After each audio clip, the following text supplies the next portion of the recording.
Today we will be discussing histories of the Leeward Islands. Yay. So, which islands are we visiting, huh? We'll be sailing to St. Martin, St. Eustatius, St. Kitts, and St. Bart's. Woohoo! The history of St. Martin starts around 800 AD. Most Caribbean islands were settled by Arawak Indians who arrived from South America. In the 14th century, the cannibalistic Carib Indians, which were a war-based tribe, followed the Arawak Indians. Carib Indians named the island Sualiga, meaning Salt Island. This was due to its main mineral deposit. In fact, the remains of the Great Salt Pond can still be seen in Philipsburg today. In 1630, the Dutch and French established small settlements on the island. The Spanish saw this as a threat to their influence in the region and launched attacks on the island, which drove out both the Dutch and French settlements.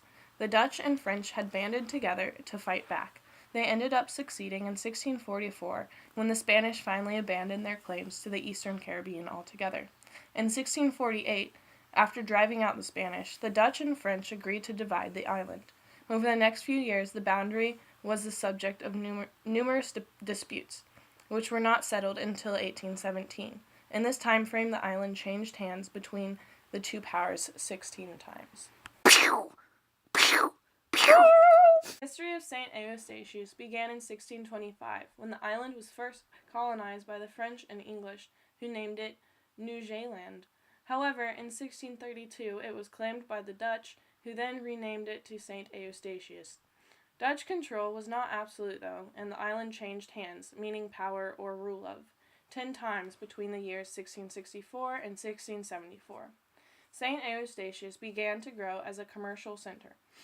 Despite the absence of a good natural harbor and a severe shortage of fresh water, it became the main focus of the slave trade and the mercantile exchange in the Eastern Caribbean by 1780.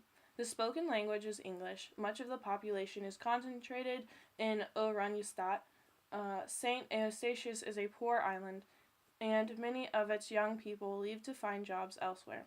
Although rainfall is meager, every home has its own cistern to catch runoff, and there is some cultivation of onions, yams, and sweet potatoes. Lobsters are caught for export. Tourism is increasingly important, and the waters off the island are very popular with divers.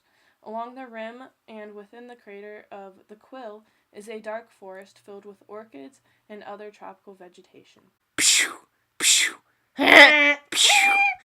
The history of St. Kitts began in the 1620s when they became the first Caribbean, British, and French colonies. The population of the island is around 40,000, with the majority being of African descent. The primary language spoken is English, and the literacy rate is approximately 98%. Since 1783, St. Kitts has been affiliated with the Kingdom of Great Britain, which became the United Kingdom. St. Kitts gained status as an independent country in 1983. It was a part of Britain for over 200 years, starting from when it was colonized in 1782. This has left a mark on the country today. British traditions play an important part in the modern culture of St. Kitts, and most inhabitants are of African descent, having been brought in during the early colonial period. English is the official language spoken here, and around 50% of the devoutly religious population is Anglican. Many others practice another form of Christianity, and there is also a large Rastafarian community, which reflects St. Kitts' position as a Caribbean country. Yeah!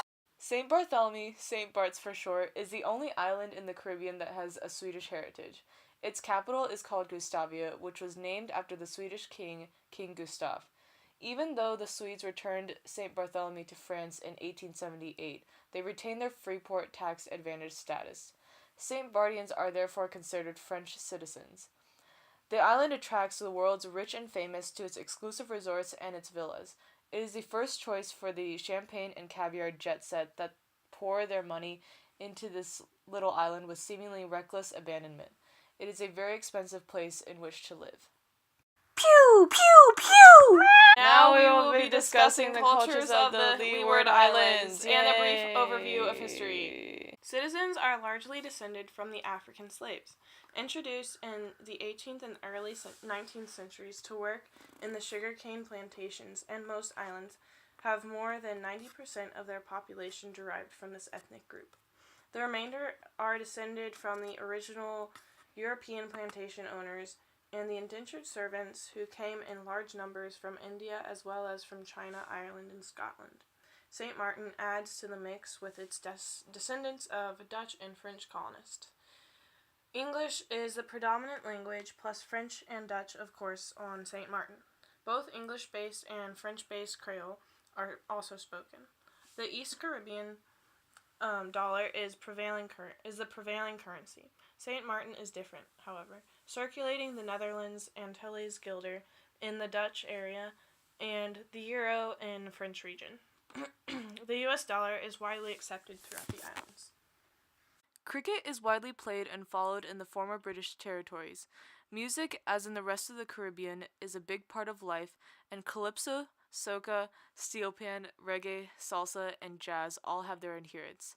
Major celebrations include the St. Kitts Christmas and New Year Carnival, annual music festival, Anguilla's Emancipation Day, as well as the Culturama Fest on August 1st. Caribbean cruises as well as land-based tourism are an important part of the economy for all of the islands.